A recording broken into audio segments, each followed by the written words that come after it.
Imagine this. The year is 1325. The snow has fallen thick across the rolling fields of England.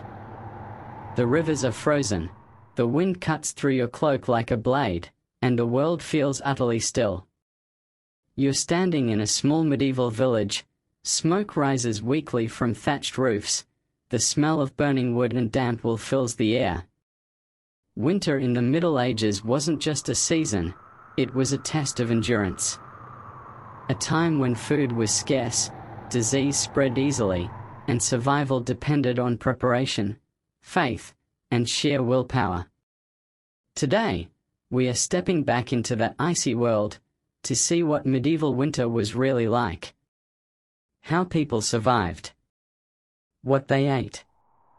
How they kept warm. And how winter shaped medieval life, faith, and even death itself. As autumn's last harvest ended, anxiety began to grow.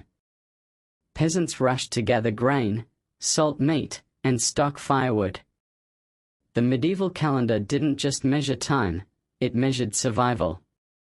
In many places, Martinmas in November marked the slaughtering season, when livestock were killed because feeding them through winter was impossible. Meat was salted or smoked for preservation. Villagers patched their roofs with straw, sealed cracks with mud, and gathered moss for insulation. The wealthy lords prepared differently. In stone castles, tapestries were hung on the cold walls to block drafts. Fires blazed in great halls, and feasts celebrated the harvest's end, but even there, the cold was never far away. "The land sleeps now," one farmer might have said.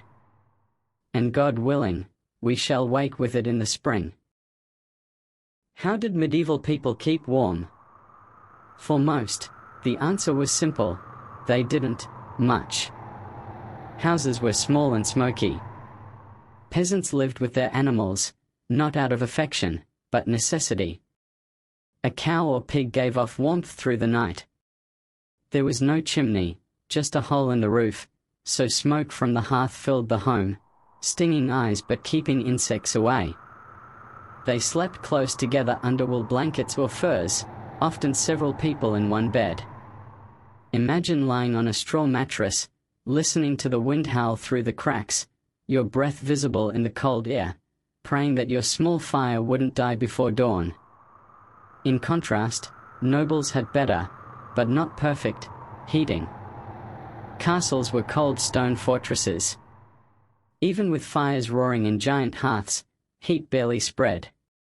Servants carried portable braziers, metal pots of burning coals, to warm the air around them. Food was life. And in winter, it was scarce. Bread was the staple. Made from rye or barley, sometimes mixed with whatever grain was left. Fresh vegetables were gone, so people relied on what they had dried or pickled earlier in the year. Salted pork, smoked fish, cheese, and dried beans kept people alive, barely. But when the winter dragged on, supplies ran out. Famine could follow, especially after a poor harvest. In the harsh winters of the 14th century, entire villages suffered starvation. Some resorted to boiling weeds, bark, or even leather for soup. Chroniclers wrote of people dying in their huts, frozen with empty stomachs. Winter, in the medieval world, was not just cold, it was hunger itself. Even in winter, work never stopped. Men mended tools, repaired roofs, or crafted wooden items. Women spun wool and made clothing. Children fetched firewood or tended to animals in the cold barns. When snow buried the roads, trade slowed. Travelers were rare and dangerous. Wolves were a real threat in some regions. Inside monasteries, monks rose in the dark before dawn to pray in freezing chapels, their breath forming clouds as they sang. The rhythm of life slowed, but never stopped. Faith held communities together. Winter festivals, like Yule and Christmas, reminded people that warmth and light would return. To the medieval mind, winter was not only physical, it was spiritual. Darkness and cold were symbols of sin and death. Light and warmth meant salvation. Churches were the centers of hope. Candles flickered against the stone walls during midnight mass, reminding villagers of Christ as the light of the world. But fear lingered.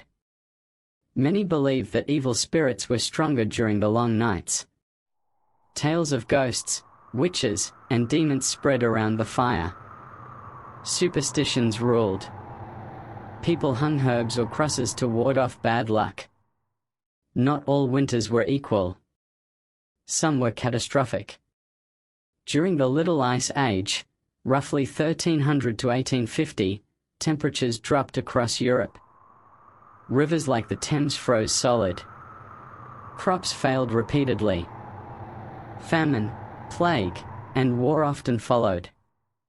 In 1315 to 1317, the Great Famine struck. Rain ruined crops, animals starved, and people resorted to desperate measures. Some chronicles tell of parents abandoning children, or worse. Even the rich suffered. No amount of gold could buy food that didn't exist. Winter was the great equalizer.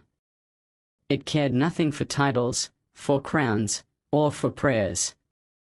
It humbled all. Then, slowly, the ice began to melt. Streams trickled again, birds returned, and the earth softened. Villagers ventured out to check their fields, to see what the frost had spared. It was a moment of rebirth. Surviving winter was more than endurance, it was a victory. Families gathered for early spring festivals, thanking God for mercy and light. Today, we turn on a heater or open a refrigerator without thought.